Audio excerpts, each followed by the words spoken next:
first plane talk of 2026. We've been gone for about a month now, and a lot of stuff has happened, Matt. Like a lot of stuff. So where do we want to start today? Yeah, no rest for the weary coming into 2026. So we'll kick off talking about Venezuela. It's big news. So trying to make this relevant for our clients and our audience. Unbelievable military operation that went down there.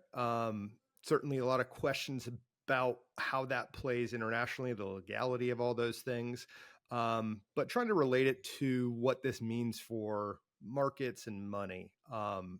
The oil is obviously the biggest thing that is making headlines, but I would say that's a long way off, right? The infrastructure there has fallen into disrepair. It's not like you just turn a spigot and it's going to come out of the ground. So the key difference that it seems like is going on here is there's hopefully stability, right? U.S. alignment where previously there was no U.S. alignment. Venezuela was more aligned with China, Cuba, others. And so if there is now U.S. alignment, oil's transacting from there in U.S. dollars, which is kind of reasserts our hegemony in the oil trade, which people had worried might, there were oil sediments happening in wands. But it's really just like, is this government going to be stable or is this going to be chaos, right? Is this 2003 Iraq chaos, or is this, going to be a peaceful time for the Venezuelan people? We don't really know yet. Yeah, it's interesting because people get scared by numbers, right? They sound massive. Like the first thing Trump said is we have 30 to 50 million barrels of oil we're going to take out of there. It's like people are like, oh my God. I actually heard professional people, and it kind of upset me, talking about what that would do to the world price of oil. It's like, okay, the world consumes 100 million barrels a day, and we consume the biggest portion of that. So it's not some chunk of thing that's suddenly going to flood markets and, throw things into chaos that way. Interestingly, Matt, as I've watched this, I do like that Marco Rubio seems to be involved in this. Like he does seem to be like this kind of steady hand, and I definitely have concerns, but what's interesting is there's a lot of sucking up going on right now. So the Nobel Peace Prize winner is like, I'd like to give it to Mr. Trump. And she's either coming today or tomorrow to visit him and stuff. So she is sitting there because he's like, I don't even know if she could run the country. It's like, well, she kind of won the vote one time. And he's like, yeah, I don't know. And she is like, hey, you should be the Nobel Peace Prize winner. And we are hearing from people, like just seeing it on the news and here now that, like you said, the hard work, the real hard work hasn't even begun to be done.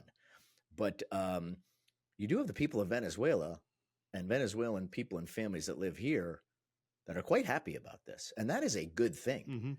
That really is a good thing. Like, you and I, both former, or you're still in the reserves as a military officer, there was a lot of things that happened in Iraq that on one hand, they didn't like Saddam Hussein, but they also didn't like 300,000 Iraqis dying in about a month and everything being destroyed. Like this is different. And I think that I personally believe that leads to a more conciliatory situation going forward, where you have the citizenship of that country going, thank you. Now, what I think we're forgetting is all Maduro's people are still in. Yeah. And it was certainly intentional. And like you said, Rubio kind of being at the helm of things and directing some of this foreign policy it's at least to that extent thought out. Now there are things where it's like, whoa, that was a bold decision. We might, and we'll talk about Iran in a second. We might see some bold decisions that occur from Trump because he's a risk taker to that, unlike other past presidents. But the lesson they learned was don't overthrow all the centers of gravity in the country, which we did in Iraq. We toppled the Ba'ath Party, the Republican Guard. We kicked everybody out, disbanded the military, and then tried to rebuild civil society. and it didn't work. And all those people that we just kicked out of government decided to go be insurgents against us for the next 10 years. So they're intentionally not doing that. Now, will we see over the next year or two those current regime members who are still there in Venezuela cede power and kind of go off into the sunset, or are they going to keep running the country their own way? That's hard to say. But it's what surprised me researching this stuff was how badly, from Chavez and Maduro, the country was managed, how corrupt it was, and just how poorly, they have a large population and resources, and it just fell into disrepair and corruption, and the crisis of people leaving the country, 8 million people leaving the country, is just wild. So the extent that can be reversed and create stability for the country, for Venezuelan people, and then have economic benefit come to the people. And then, obviously it seems like the US is going to participate, and Chevron and Exxon are going to get in there and do what they can. But it was a bold change, right? These are the kind of things that you don't see every day. The last time we did something like this was Panama in 1989, which was a bold decision by, first President Bush back then, and he was criticized internationally for taking that effort. Yeah, well, the first President Bush, was a well-credentialed man on a lot of stuff. The head of the CIA, war hero. I think and these are two opinions as well, but opinions, right? Like, one, I think that of all of Trump's people, he seems to trust Rubio the most. Like, when you watch the way they interact, like it's not Hexit. Like, he kind of always has to defend him, and he has to defend Kristi Noem. He has to, like, Rubio's his solid thing, and Rubio's got a lot of power because he's got like 3 different positions right now, which I actually think helps in something like this. Yeah. And I think the other thing, Matt, that we know from history about dictators is that they're not always even liked by their own people. Like, the corruption, like a lot of times with a dictator, you really have to kind of figure out how to, and I'm not opposed to this, like literally buy off 3 or 4 people and tell them to go away with a bag of money, right? It's like usually dictatorships are not like a government where it's like, hey, there's like Trump or Obama, they have millions of people that believe in what they're saying. Dictators usually like, I got a bunch of guys who believe in what I'm saying. I got a handful of guys who believe what I'm saying because I pay them well, and I got a bunch of other people who believe what I'm saying because they're afraid of me. But here's what I want to talk about in Venezuela, because you and I have had this talk for the last couple of weeks, right? Of course, what's very confusing to me is that it was drugs. And of course, everybody, as soon as it happened, were like, they stopped the drugs. And I was like, hey, that ain't about drugs. And I'm like, I personally, and you and I both share the opinion that this was a pretty strong message to China, who's been trying to come into the West for a while. And I do think this is good for us, by the way. There's some stuff I don't like that Trump's doing right now in the Fed and all those things. But right now, this kind of was a message to China of, hey, we're not a paper tiger, and we own the Western Hemisphere. And it's, by the way, we not only own it, like, this isn't even stressful for us to go do this. Like, you want to see what we do to a dictator? We'll take him out in 24 hours. I mean, that's it. It was, as a former like military guy, I am proud and awestruck by what they accomplished and how they accomplished it. Yeah, I'll kind of highlight this special operation, which was just an awesome display of Air Force, Navy, and special operations capabilities all working together, and remind everybody about the strikes on Iran's nuclear facility last year, which was, we call that global strike capability, our ability to strike a target anywhere in the world, flying B-2s out of the middle of America nonstop to hit a target. Those two things have absolutely shown any challenger what we're capable of, and it's going to make everybody think twice. And by everybody, I mean, Russia and China. The fact that we, for years, right? So this, it's kind of like the boiling frog metaphor, where you turn up the heat and you don't realize the change that's occurring over a long period of time. It is somewhat that way with allowing Chinese and Iranian influence, and there were allegedly Hezbollah people, in South America, like these outside actors that we've allowed to enter the Western Hemisphere. It goes against the Monroe Doctrine. It goes against, U.S. foreign policy and our stance for, 100 plus years.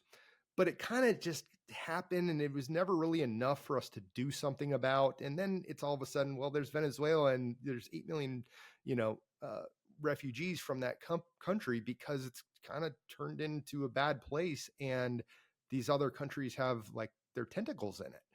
So it's, when you see that, you're like, well, that doesn't make sense. And this one action might have undone that, right? And said to Russia and China and Iran, this is not your hemisphere. Stay out. Don't mess around, because this was not even hard for us. So to me, there was, one of the biggest things was asserting control over the Western Hemisphere. Yes, all of the justifications for it, whether it was drugs or oil or migration or whatever, this is geopolitics. This is like raw power on display, and it had an impact. I mean, I can just tell you, like, this was an impactful. This was like a seminal moment of resetting the kind of board across the world. So, like, as we get into what it means to, our clients, you and I've talked a lot about the energy needed for the future of AI. And by the way, people don't realize, like, China has invested more money than anybody by like tenfold in renewable energy. And they don't care about the environment. They've just been smart going, we're going to need that much. We're the ones who are sitting here going, well, it's environmental, or it's this or it's that. But at the end of the day, we know it's going to take a long time. And maybe this has changed recently, but I think a couple of years ago, I was listening to a podcast where the science community was saying, if all goes right, if everything were perfect, we're going to need fossil fuels for 50 years to run the grid. They're like, we're so far away from the technology, and everybody thinks, well, AI will fix that. It's like, it can't fix, some stuff can't be done, by the way, right? Yeah. It's like, not everything can be fixed. Yeah. And so electrons are physics. Yeah. So I do think, by the way, that it is like, I do like the approach with the oil companies being in there. Now, do I think he should have been consulting with Chevron and Exxon before Congress? That's kind of weird to me. I don't love that. He basically said it. He's like, oh yeah, I called them, told them I was going to do this rate and all that. But those companies had contracts in Venezuela. And that's where Maduro and his predecessor destroyed their infrastructure. But those companies were in there. And I think it is a smart move when government is working with the private sector to say, hold on a second. And I, I'd like to take the president administration at their word saying, hey, if we fix that, that's going to benefit the people of Venezuela. Well, it is, right? It's a lot of jobs. It's commerce. It's money for them. It was a country that 20 years ago looked very, very different. And it will affect our economy and America. And I think we do have to get back to the places where we're going in and we're doing stuff. Like, I think at one point, I don't know if we ever did a podcast on it, but, you and I talked about how, China does loans instead of give money. China comes into a country and goes, oh, well, we're going to loan you like $100 billion. You're going to pay us back. And we have preference here. Like, we're going to build a military base. We're going to build an airstrip. We're going to do those things. I mean, I don't think he wants to give him credit, but in reality, Trump's just doing a lot of stuff that I've actually thought China was smart on for the last 25 years, where they go in and they're not like, we're just giving you $100 billion. They're like, yeah, we're going to loan you $100 billion. You're going to pay us back, and we're going to get preference. And I think this is I think this could be a really big deal and a positive deal. Again, lots of hard work to do now, like a lot. Yeah. I mean, it just comes down to, if you believe in capitalism helping to make the lives of people better, then yes, opening up Venezuela to capital and development and them being able to sell their resources. They're selling their resources real cheap. China, when they're selling them to China, they're at a discount or they're repaying loans, like you're mentioning, with oil at a discount. Right. And so, all these things can be net positive. And no, I don't think it should be like, no, we requisition their oil and take it. And, no. And I don't think that's going to happen. That market in that country being opened up and kind of welcomed back into the arms of the West could be a net positive. Long way away from that. We still don't know how it's going to work out. There can be more turmoil before it settles down. But if everybody gets the picture that like, no, we're done going in that direction. This is not just replace Maduro with some other cronies who just run it as poorly. As if it doesn't go that direction, then I think it can go in a positive route, which kind of leads us into talking about Iran, which is another. So, what's going on for everybody's information, Iran is in a series of this is going on 2 weeks of serious street protests. They are a country of 90 million people. They have plentiful resources. They have a rich history and culture. So they have this national identity, unlike a place like Iraq, which was fractured, three different cultures and, kind of cobbled together. The Persian history and culture is very rich.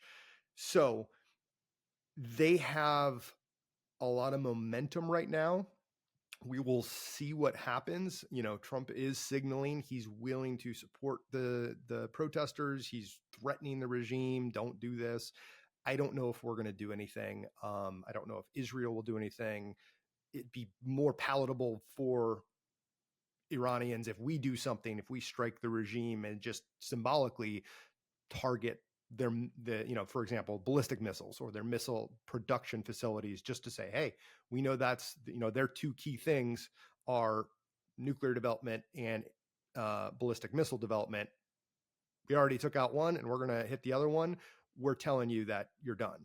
So we'll see. But, that's another area where it is an economically, socially, and diplomatically isolated place. Probably second only to North Korea as far as how isolated it is.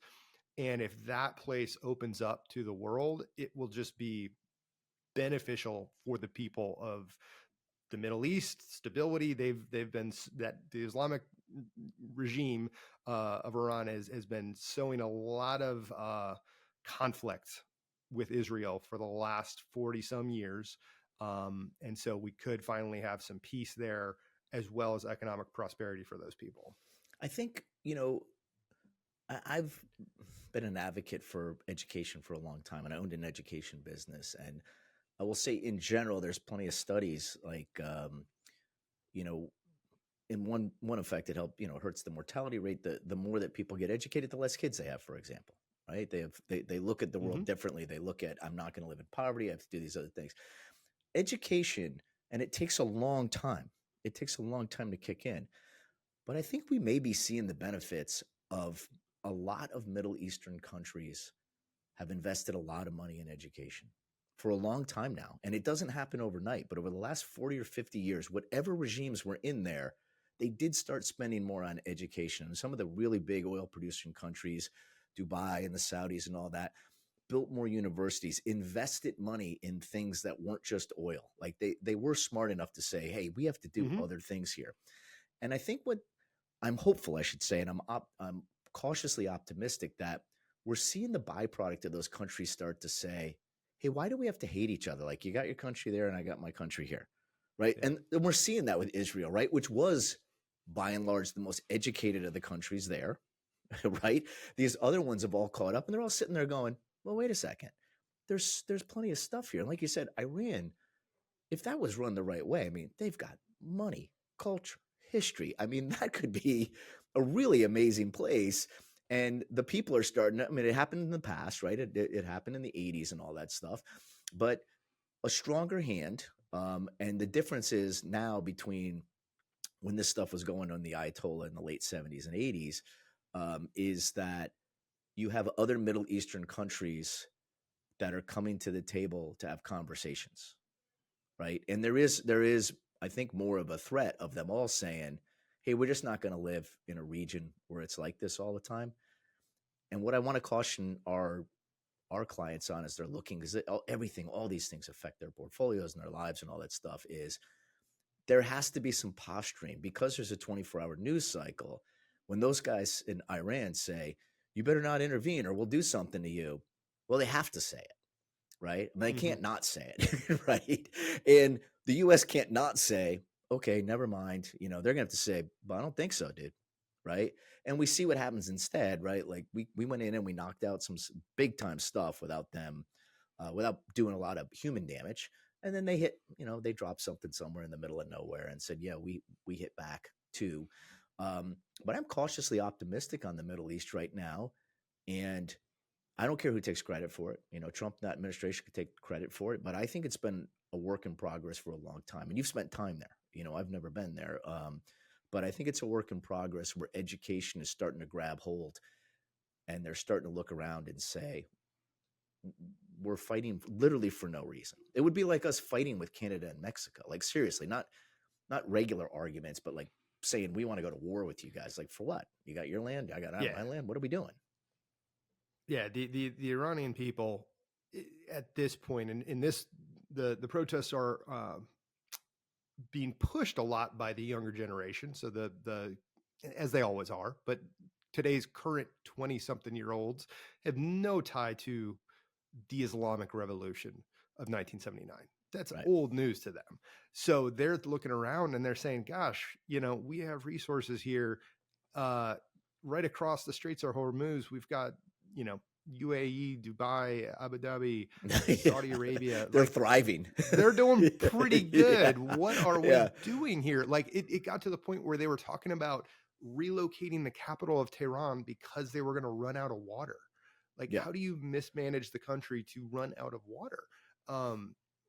And so this is not one that like is going to move the markets, whether we do anything next week or the week after. It's not moving markets, but like you're saying, I'm cautiously optimistic that we might be entering an era for the next 10 years where we don't have to worry about this stuff, where we stop spending our defense dollars, worrying about countries in the Middle East because there's all this conflict, and they chill out, get along, help them develop, their economy, expand. A new country opening up on the broader world market is great.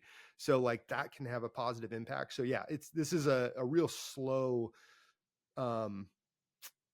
if it has positive impacts, it'll be slow to materialize economically, but it's another country that's like, they're providing, these drones and missiles for Russia's war effort against Ukraine. That's not great.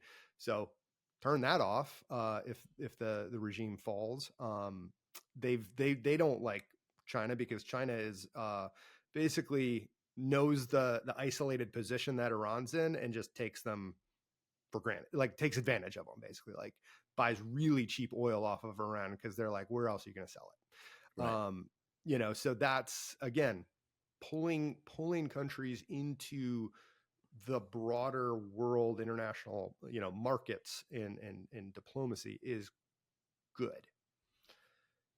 So let's move on to something that I'm almost surprised it hasn't had bigger market effects right away. And it's almost like the market's a little frozen. Like good news comes out in inflation, like, stuff comes out in GDP. It's like, we're trying to indict the Fed chairman. It's like, but let's talk about that. All right. Yeah. Because while I have given this administration some love today and some past things, this is an abomination. Like this is the most ridiculous thing I've ever seen. And it is dangerous, by the way. And it's not dangerous because anything's going to come of it. It's dangerous because other people may try to do it again in the future. That's what I worry about sometimes. Like I think Trump is the greatest troll of all time. Like, I really do. I think the guy just will troll things and throw things out there. But like, this is trolling on steroids. It's like, I'm going to indict, or I'm going to try to pursue a criminal investigation against the Fed chairman. And get this, a lot of it is based on cost overrun on a government building being retrofit or refit or whatever. It's like, I got to tell you, well, there's only a couple of things that can be true here. Like, if the person that sits on top of something can just blow through money on a building, we have a bad system. Like, I that's what I keep being shocked at. I'm like, what are they going to get about? Like, does Jay Powell actually have the ability to go, let's spend another 600 million on this? Like, I don't think he has that authority.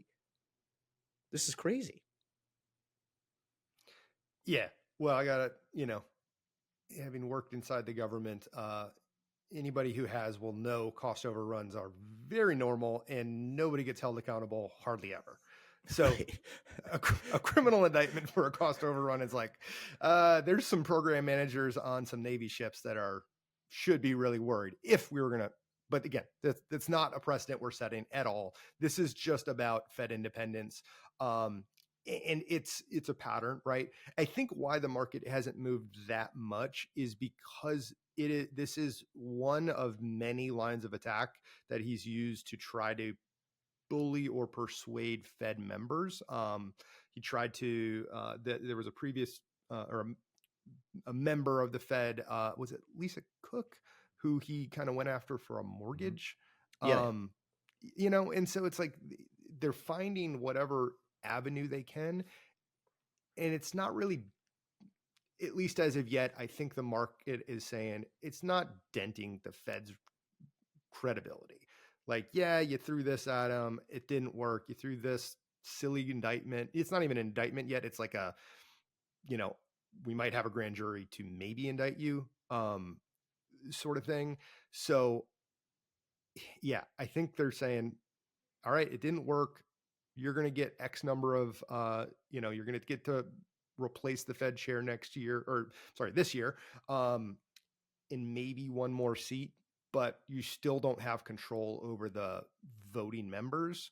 So we're not that worried. It's basically how I take it right now. Listen, I won't give him credit for it because I think it's a mistake, and I think his advisors are making a mistake. But the outcome actually could turn out to be positive, and I'll give you like the biggest reason. When it doesn't work, it actually solidifies the independence of the Fed. Like when a president goes out of his way to say, I'm going to just bully people and do this, and they go, no, you're not. Mm-hmm. I think when you go after Comey and Letitia James and all those things, no, you're not. I think, by the way, when they went after President Trump after he left office, and they're all surprised he's coming after them now too, my hopes are that everybody sits around and goes, hey, you probably shouldn't go after a former president, guys. It doesn't work. Yeah. And by the way, if you go after one that can come back in or has friends that can come back in, they're going to cause nonsense, and it doesn't work. But here's one thing that they could pay the price on, because Jay Powell is like a true believer. It's almost annoying how much he is, to be honest with you, because I'm not a fan of his. I'm not a fan of the way he's run the Fed. But normally, when your time is up as chairman, you say, I'm out. I'm not gonna be on the board and not be chairman. It's like I was king, so I'm done now. And now he's saying, my term runs till 2028, brother. That's the end of your presidency. And I might just be a thorn in your side. Because again, I think what the public believes is that Jay Powell sits around and he is the dictator of Fed rates. He's not. No. Like, they vote on it, right? He's not singularly making this decision. They're having discussions, and they come to, and some people dissent, and the other ones don't dissent. He may have a very powerful voice and all of those things, but I think we are all mistaken that Jay Powell or, Greenspan before him, they just sit there and kind of go, yeah, I'm making this decision. Like one person makes it. It's not. And I think that the mistake that the Trump administration might be making is, boy, like, just let it go already. Like, this dude's gone in 4 months. And if you shut up, he'll be gone in 4 months. And if you don't, it's like, not to digress from the Fed, but it's like Mark Kelly getting ripped up by Hexit. And he's like, guess what? I'm suing you, dude. Because even your write-up was the opposite of what happened. And so the byproduct could be like, I don't like Powell. I don't want him there. So actually, I want Trump to shut up now. I want the guy to go away. It's not that he did a bad job. I don't think I'm a Jeremy Siegel guy who's on the opposite side of monetary policy from Jay Powell.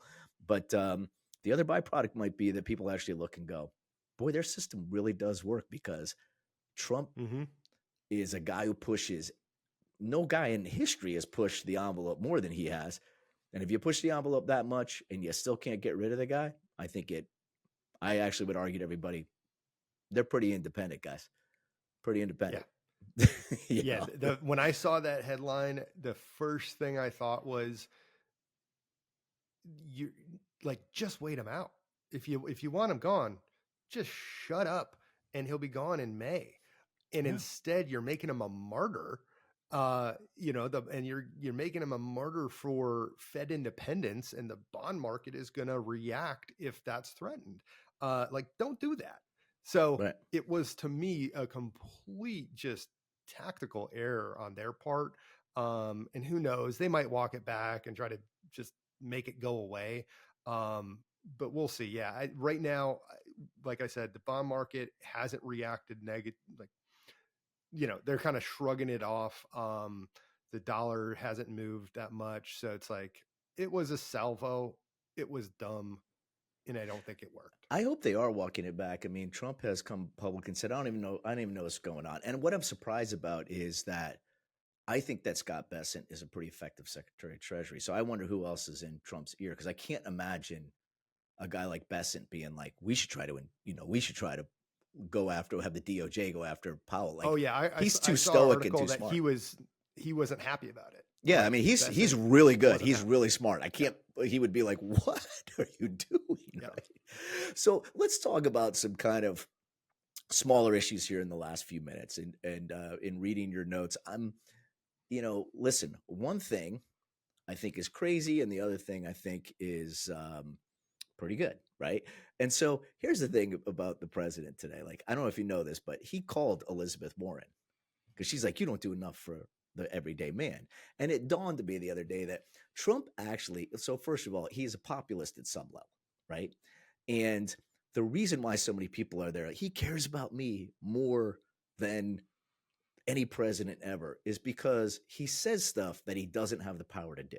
Like, other people would absolutely go, they would say the same stuff. But when he says, I'm going to put a 10% cap on interest rates on credit cards, everybody goes, see, he cares. And even Elizabeth Warren buys into it, because that's one of her things. It's like, yeah, but you can't do that. Like, the president you can't say I live in a capitalist free market society and that I have to lend money to 23-year-olds with no college, with no credit history. And again, like, if I loan money on the reason why housing, mortgage rates are lower is because, Matt, if you default on your loan, the people get to come in and take your house back. They can't take it back. The drinks you had, the football game you went to, the big screen TV you bought. Like, that's why consumer debt is pricier.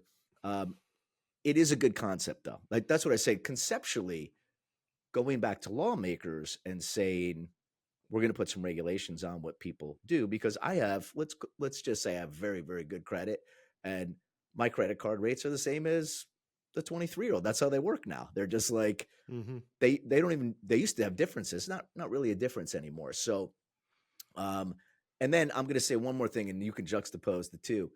On the other hand, you and I talked about the other day, like, this Freddie and Fannie deal was absolutely brilliant. And it drove mortgage rates down below 6. Like, it really had that effect that fast. And for our viewers, talk about both, but give them a little color on what he did with Freddie and Fannie. Yeah. So basically, he told Freddie and Fannie, "Hey, go buy mortgage bonds."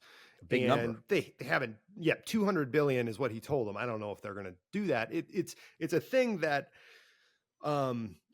so buying up bonds can help to lower the yield, right? Like, if the price of a bond goes up in value, the yield on it will come down. And so that's what, like, everybody's sitting here saying, man, mortgage rates are too high. And that has to do with it. Well, the mortgage rate or the mortgage market trades these as securities. And so they want to get paid for the risk they're taking. They're taking more risk lending to you or I than they are lending to the US government, right? So there's a spread on the mortgage rate versus lending to the US government for 10 years, right? So it's that normal spread over the 10-year. Well, so there are levers that you can pull. Pulling down the Federal Reserve rate, the short-term lending rate from the Federal Reserve, helps to pull down all US Treasury rates a little bit. It's not 1-to-1. They lower the by 20, 25 basis points, or, 0.25%. It doesn't necessarily lower the 10-year by 25 basis points or the mortgage rate by that amount, right? Those 10-year in the mortgage market move independently, but are sort of anchored to that overnight rate that the Fed sets.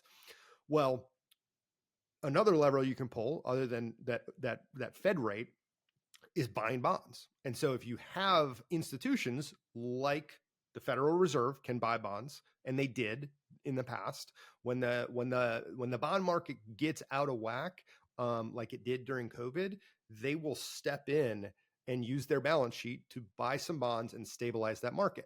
Now, they're not doing that right this second in the mortgage market. They could, but they're independent, so they're not going to do that. So he goes to another agency, which is not independent, Fannie and Freddie, which are quasi-governmental / companies, right? But he can still kind of tell them what to do, and under the Federal Housing Authority.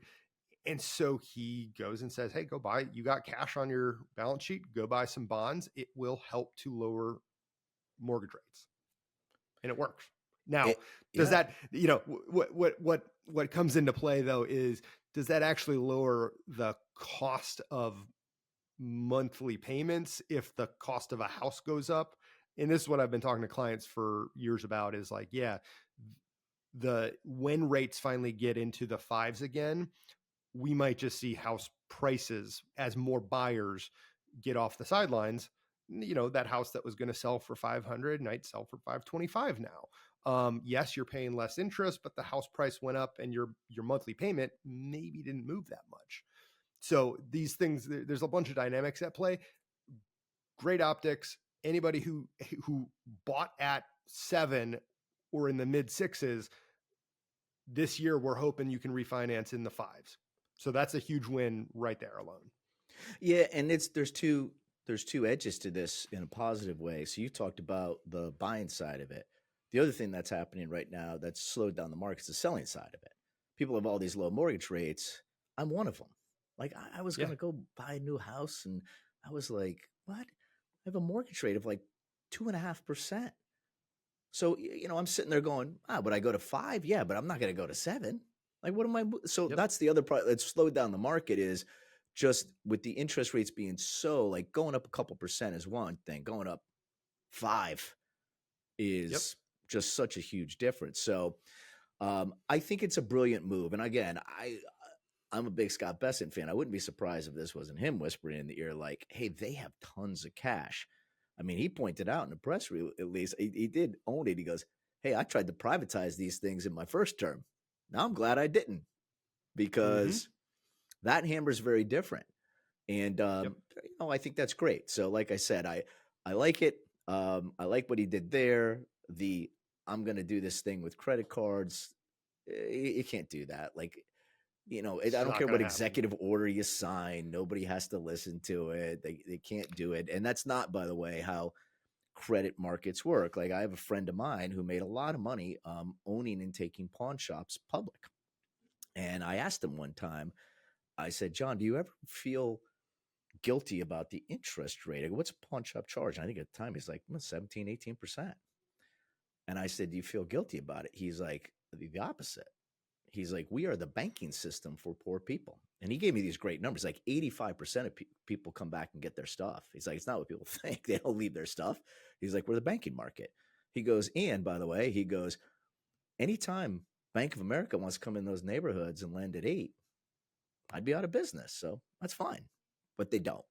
Right. And Yeah. there is a science behind lending. And I think that's what the president is misinformed on. There's a science behind it. And all the different rates you're talking about are what drive all of those different, those different lending rates. And there's a reason why they do it is because of the risk of default, what it means, how much money people have to have on their balance sheets. Again, even Jamie Dimon, who, always tries to stay a little apolitical, at least, is like, this would be lunacy if you tried to tell banks, like, first of all, what are you going to tell banks in other parts of the world?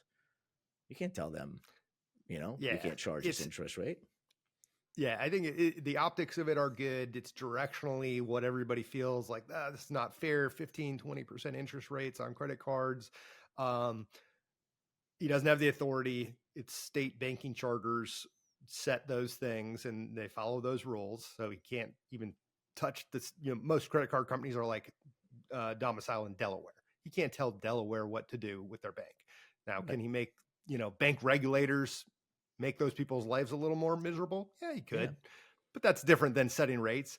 And really, like, what we work with clients on is, hey, when you need money, if you're fortunate enough to have assets, we might have options.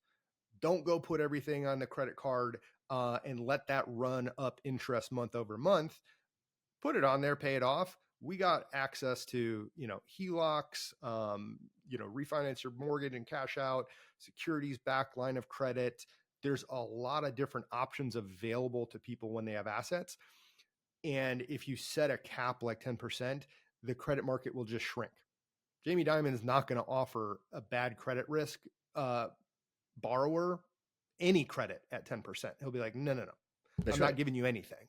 Yeah. He'll just reserve it for the 700 plus credit scores and say, yeah, cool.